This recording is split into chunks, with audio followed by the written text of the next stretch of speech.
Hello, everybody. Welcome back to Select Start. My name is AJ, And my name is John. and we're back with Elden Ring. And guess what? It's another voiceover because uh, our audio fucked up again, so it's going to be a little bit laggy too during this gameplay. But you know what? It just is what it is. We checked our other videos after this that we didn't lose, and they sound fine, and they look fine. Right. So I think we have come to the conclusion that it was me having my Blender open, which I can totally believe because I have a huge files that I've been working on. So they've been taking up all of my dedicated WAM. Right. Um, And you know what? Fuck it. Also, this episode's going to be long because our audio is so fucky we can't tell where the episode ends. So yeah. this is going to be about a 30-minute episode just repping Yes. out what we've got. Um can we turn us down? Yeah. Like is that going to come through No, that's not gonna come through. Oh no, cuz you're not recording the desktop audio. That's Right. right. Right. Sorry. No, you're But good. at this point, But I I was I can was turn us talking down. about how if your pastor All right. demands $10,000 from you, you should not go to church there. Yeah, you should Um, not. You're probably in a mega church at that point. yeah, your pastor is probably taking that money and buying Using it to buy midgets hookers. from Oh, Epstein's Island. Can I little say people. that? Little people. What? You gotta say little people. Oh, you can't say midget. No, not anymore. They get mad about it. Oh, well, I'm sorry to the little people out there. Did not mean to be offensive. Oh no, you're I'm good, just dude. I think that is I just a. I think less people get mad about that than other words you could have said about other yeah. races and well, not that little people are. Well, I don't even know if you can say little people anymore. Do you have to say dwarves? Well, no, I feel like dwarves is probably really offensive. Yeah, I think so. But the Uh, problem is like I've watched something recently, and I think it was a Turkey Tom thing to be honest. But is it, the little person in that got mad that they were calling uh, them a little person instead of a mm, dwarf because they have dwarfism. yeah, But it's like maybe we just I say don't people know. with dwarfism. Yeah, I I guess mean, that's the best way to do that's it. a safe. I mean, that's safe because I Yeah, mean that's what they are. They are people who have dwarfism. yeah. So apologies if Uh, anything we said before that was offensive. yeah, I'm sorry. People with I'm not dwarfism. trying to be offensive on purpose. Yeah. It's just like there's a misunderstanding from a lot of people that there was a long time of us using or like us in a general sense like our generation using specific Right. lingo for different things, Hmm. and especially out here in the South, where or okay, well, people are going to be like, Oklahoma's not in the South. Fuck off. Might as well be. Um, Yeah. and if you don't live here, then I don't think you get to say so. So Midwest and the South, whatever. We did not catch up to the North the same way, or and the West the same way that you guys have already started over there. So forgive us as we still adjust. Oh man, you know what sucks? They missed our beautiful rendition of Purple Rain. Of Purple Rain. Yeah. Purple rain, purple rain. Purple Rain. We didn't hit it like we did last time. I guess Nah. you guys will never get to hear that. Yep. Um, We weren't in sync either. It's hard for us to be in no. sync when we're not like right next to each other. Like right now, where we're recording from, is I'm at my house and John is at his. Yep. Oh, sorry if you've been hearing like some weird tube in the background. My wife has vinyl for me to cut for t-shirts for my daughter's birthday, and I start stimming and fuck with shit when it's around me. And if you hear my dog in the background, he's just being a dog. I love my dog sometimes. No, I'm just kidding. I love him all the time. He's a good boy. but he can be a menace. I'm kidding. Also, That I dog, wanted every time I to. fucking get to your house, that dog is all over me until you get home. He fucking does not leave my Yeah, side. I'm like, cool, buddy. yeah. He likes men more than he likes women. Is your dog gay? I wanted maybe. I want to take a quick moment to shout out a fan that has been in our comments. Just wanted to say we appreciate you, Dawson Hall I20. Oh yeah, you are a new fan of ours. Then you seem to really love us, and we love that. So, Yeah, thank you. Gorb, you have competition. But I'm yeah, no, kidding, we Gorb. appreciate it. No offense, Dawson, but I think Gorb will always have the number one spot. But Well, it's just because he was our first one. He yeah, was the first guy. But we love all of our viewers, everybody that watches. yep. Even if you're a hater, And we love you. yep, even if you're a hater, even if you accuse us of gatekeeping country. That was one of my favorite things. I shouldn't have went back and forth in the comments with them, but I was like, but we're not gatekeeping country. No, that wasn't the point of that. But we now know that we just don't interact with hate comments. Yeah. It is become a policy by myself. Like I said that because I was like I fucked up and shouldn't have done that. I should have just ignored it. And but it just irked me the wrong way. It wasn't the fact that like I thought that it wasn't like that I got mad about them saying that. It was that they were just saying we were gatekeeping something and we weren't. We were just saying that Luke Bryan really is not very country, all things considered. Not anymore, at least. Yeah, and not anymore. He used to really be that way. And then I cannot fault Luke Bryan to some extent because country as a whole, like country music specifically, as a whole, has shifted to where it's at now. And it's like if you stayed back with that, like where it was back in the olden times, You were gonna die out. yeah, and that's what happened to a lot of people. Because like I didn't hear from Jason Aldean for a long time until he made that one song in 2020, and then even after that, it's not been the same. Which I don't listen to new country anymore anyway, so I may be wrong. Maybe I'm wrong, and he has conformed and he does really well. I don't know. Yeah, I don't listen to new country really. I like Luke Combs. Luke Combs is pretty good. I do like me some Luke Combs. Shout out to you, Luke Combs. He's I pretty fucking based. do hate that the radio has really like used his songs so much that it's kind of washed.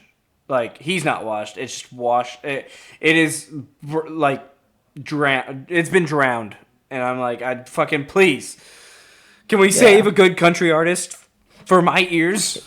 But his song, "One Number Away," or still one number away, whatever it's called. It's a good one. It's really good. It's about how he's one number away from calling his ex-girlfriend or something like that. He's like dialing her number, and he's one number away from giving her a call, and it's a pretty good song. Hell yeah. But regardless, Who's still dialing numbers one by one? I don't know. I think mean- I think it was just like an expression. Well, to, it like- is. No, I get it. I mean, because like it used to be that way. But yeah, when we had that is a Nokias good and shit. point. But Who now it's is- like you got them in your contacts, or you just go to your missed calls or your call history, unless you delete them. Maybe that's what it is. Maybe he deleted all of her. Yeah, shit. maybe he like deleted her phone number, like her contact, but it's just like ingrained in his memory. Yes. Well, because like I made it a point to remember my wife's. I don't know if she remembers mine, but I sure remember hers. I remember yours. You remember mine? Mine's easy. I don't remember yours. Oh, Not yeah. gonna lie. Sorry, buddy.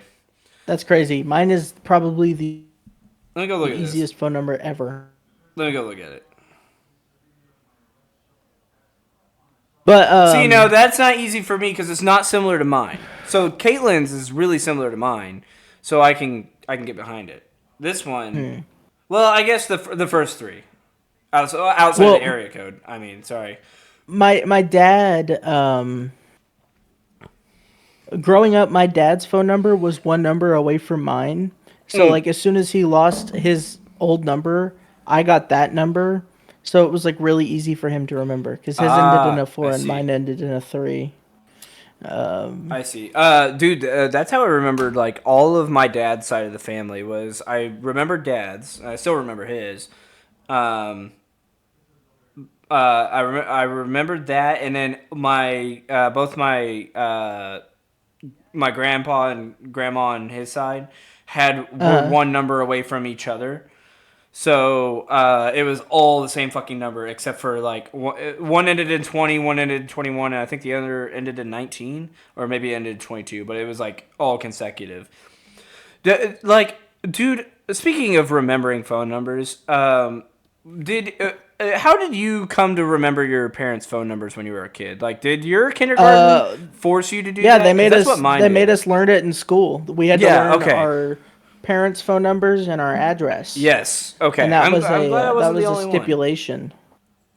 And then we had a homeless kid in our kindergarten class, and he cried because he didn't have an address. And my kindergarten teacher was really uncomfortable because she had never dealt with that before. Yeah, what do you do about that? I don't know. I guess pass him because you feel bad. Yeah, I guess. Well, I mean, like, he technically is always right. Yeah, I guess. My address is NA. Yeah, I remember it so vividly. It was like it's ingrained into my brain. Damn, that was probably like right in the 2008 fucking housing market crash too. Well, no, I was in kindergarten early, so I was 4 in kindergarten. So it was 2005. Oh yeah, I was in kindergarten in 2006. Fuck, but I remember it so vividly because she was asking us like what our beds looked like and what our bedrooms looked like, and we were telling them, and he just goes, well, last night I slept on a park bench, and everyone was like, oh, and God. That poor kid at 4 or 4 and 5? Yeah, well, he was 5. And he was crazy. Homeless. Dude, does CPS not exist back in 05? I don't know. I don't know. Like, why were you not at a homeless shelter? That's what I'm wondering. Well, maybe that's what it was. Maybe they would, switch between shelters. Because a lot of homeless switch between shelters. Although crazy to enroll your kid in a singular public school and move a bunch as a homeless person. Yeah. So, Philip, if you're still out there, I hope you're not homeless anymore. I hope you're doing good, buddy. Philip's probably some like fucking high exec in Amazon now. He knew what it was like to be on the streets. He probably works for Mr. Beast. Yeah. I mean, I wish the best for him because I felt horrible. I went home and told my mom about it. And she could tell I was really upset. Yeah. That'd be a rough thing, man. Now I'm wondering why didn't CPS get involved? Is that why he moved? Probably. They probably put him to foster care. But I don't know if they take kids from their parents and put them in the foster care because they're homeless. I think they would just put them in a shelter or something. I don't know. I've never been homeless, thankfully. Yeah. I think if you have been homeless for long enough, if your parents have not found some sort of sustainable shelter and place to live, then CPS probably will take them and put them in the foster home. That makes sense. Because you can't just be having a 5-year-old sleep on a park bench all the time. We're in Oklahoma. It gets fucking cold for months. And back then, it used to actually snow in December. Oh, yeah. Right. It was, It was crazy. 20 years ago. That's crazy. We're old. Now I'm kind of sad. I'm kind of sad thinking about Philip. The poor Philip. Hope man. he's okay. I hope he's all right. If you're out there and you somehow see this, buddy, we're rooting for you, dude. We're rooting for you, man. You were always nice to me. I always shared my snacks with you. If you're a serial killer now, please don't kill me because I did share my snacks with you. I didn't have to do that. I did it out of the kindness of my own heart. And you helped me with the glue sticks because I couldn't get the lid off of my glue stick, and Philip did it. Hell yeah. Philip's a real G. So he was pretty based. Pretty based. I figured out where the episode ends. It's like right around here. But we're doing the full 30. You're getting all of that. We're doing the full thing. Give me the full thing. The full thing. I guess I can talk. I can tell that.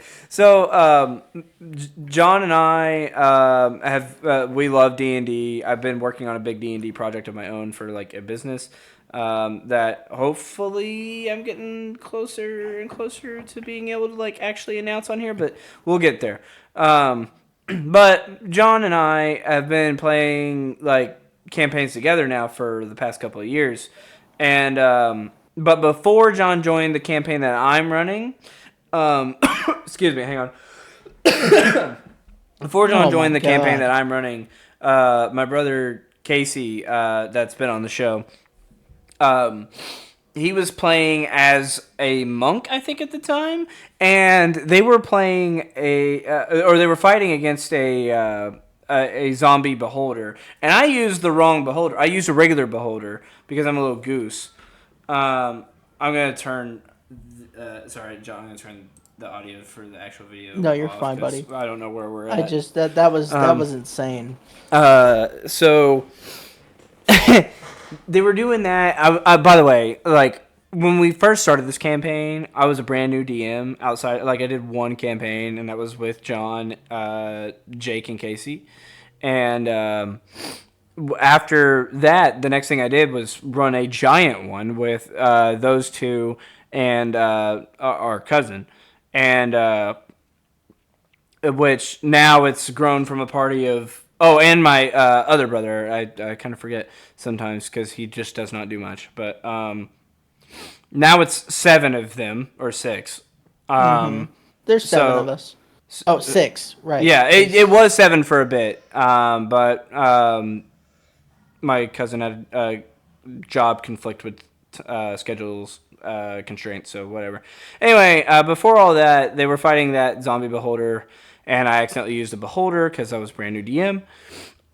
And the regular beholder has what's called the death ray, which can kill you very quick, especially if you were like level 4, like they were at the time. And I was being a gracious God and not making him take all the damage from it. And he said, "Give me the full thing." And I was like, "Okay." So then I immediately eviscerated him. And then I believed on his death saves, he rolled a nat 1 and failed all of his death saves, so he had to make a new character after that. But it was one of the funniest moments when he said that. So it's been a running joke for us. Damn, there was another thing I was going to ask you about too, John, and I can't remember what it was, and I'm very upset that I forgot. I think it was D&D related. Oh, yeah? Yeah, but I really can't remember at all. I am getting excited. Speaking of D&D related things, we are edging closer and closer to my Demigods campaign. And this is a campaign I have been working on for about 2 years? 2.5 years. I've had this going, and then my anime campaign where I made my own custom classes and everything. Kind of disappointed with how that one's turning out. I'm having to adjust a lot on the fly. I'm not disappointed with my players or anything. I'm disappointed with my lack of balancing for the classes. What do you mean? Because I have to well, it's because you guys are either too underleveled or too underpowered or too overpowered. So I'm always kind of having to adjust and walk things back. It is a hard thing to adjust. It's I also really made difficult. it very clear from the beginning that you guys were my demo, and you guys have been really cool about understanding that you are my demo. I'm figuring shit out. That and but we're such a like easy party. Like we're very cohesive and like we are more in it for the role play, which is a rare find. Than we are for you guys role play a lot. Oh yeah, it's actually absurd, like how much we do role play and how well it just like fits together. Because it's just like it's like you're at an improv show, and you're just watching us yes and over again. Because we just like keep building and building and building, and it's so fucking fun. Like playing your campaigns is some of my like favorite things to do. I was kind of upset that we didn't get to Friday, which it wasn't like my fault or yours. My daughter decided to we went to go eat at a restaurant that had very big doors. And we were waiting. We had to wait because it was absolutely jam packed. Like I've never seen that fucking place so packed. And we were waiting to eat, and she had just woken up from taking a small nap in the car on the ride there, and then she was like, there's these little accents, like these little designs on the door that she was tracing, and then like people just kept coming in expecting the crowd of people up front to just dissipate in a matter of seconds. And then when we did that, we were standing right next to the door, and she stuck her fucking finger into the like where the door jamb is, so where the hinge is. And these are big fucking doors, and they smashed her finger, ripped her whole fingernail off, and we immediately went to urgent care, and they're like, "Well, nothing's broken, so you just gotta keeping a Band-Aid on it and making sure it doesn't get infected." We're like, "All right, cool," which. She's been a lot better now. Like, it didn't even bruise. I was like, that's crazy. Like, absolutely absurd, because I had to watch that fingernail hang on there and fight my urge to pull the rest of it off. Because, it was hanging on the front and not the back. So I knew it had to come off anyway. But I was like, if I take it off now, then it's going to be a problem because I need to wait on the doctors to do it. So I just left it on. We just bandaged it up and did that. So, unfortunately, we did not get to have D&D as scheduled, so I wish John thanked me. Yeah. Wait. Oh yeah, it's Valentine's Day. Fuck. Yeah, that Friday night you're going out with your wife because you're a fuck. But John did thank me and was like, well, I'm glad, kind of glad that you did that, or that happened, but not because my daughter got hurt, but because we didn't have to do session because John didn't have much time to prepare. So he was about to wing that the shit. amount of times that I just haven't been able to prepare, and I am basically going off the dome, like on the fly, and you guys are like, dude, how did you do that? This is a great session. We're having so much fun. I'm just like, yeah, I totally planned it all out. And in my head, I'm like, why is Scott Pilgrim here now? Because now they're on a random side quest to go find Scott Pilgrim with Ramona Flowers. Well, because listen, I had nothing prepped. You introduced Ramona Flowers, so therefore, Scott Pilgrim exists. Correct. He's just missing. I forgot about that entirely, by the way. I go into your sessions with like a new mind every time because I kind of just forget what happens. And then we come back and I'm like, oh, yeah, we're doing this. That's fair. I have too much fun to like remember what's going on. Well, I mean, it's interesting the dynamics you guys have created just among the three of you. It's a lot of fun. Oh yeah, and something I was gonna say is, by the way, props to you for being able to like just make shit up on the fly like that. It has been difficult for me to do that. Granted, the campaign I'm running is all pre-written. It's like straight from Wizards of the Coast, so it's like you kind of gotta go by what it says. But I mean, you don't have to. But then it like kind of defeats the purpose of having the campaign written in front of you. And then also, it's like if you don't stick to at least some of it, then you know. The problem is if you start going off the rails with it, like even like some of the minor shit, then you get to something else and that comes around and it's like, oh, I should not have told you that this guy was a friendly, because like I genuinely don't have time to prep. I kind of just what I do is I get home on Thursdays when we have session, and I will read. Like probably half of what, or I'll try to read a fair amount of where you can go, but there's so many fucking rooms that I don't know which direction you're probably going to go, if you're going to go that way or whatnot.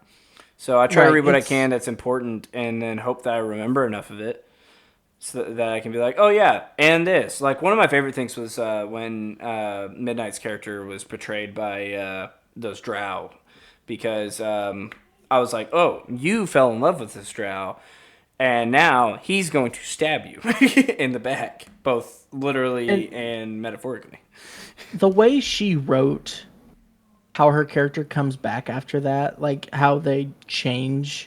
Oh yeah, fundamentally, it was so awesome. Oh yes, she's been one of my favorite players like ever. Like no offense, Sean. I love your players too. Don't get me wrong. The way she writes characters is actually really crazy. I'm very impressed with how well she does it, because she goes like all in, and I'm like, damn, because nobody else does it. It's because we all kind of just bullshit for the most part. Oh yeah, like I haven't had a real serious character, although I'm about to. In your Demigods campaign, he'll be a pretty serious. Oh yeah, yeah. Oh shit, that scared me. Oh well, there's the end of the episode. Damn, really already? Hang on, wait. Was that really it? Oh shit. Yeah, man, we got lost in the sauce. Okay, cool. Well, with that said, I hope you guys enjoyed us rambling about our D&D campaigns. For the most part. That was 2 episodes, so I guess I only lost 1. Or I lost half of one. I couldn't tell. Like, that looked like, I don't know, whatever. Anyway, well, we will see you guys in the next one. Yep, bye. Bye.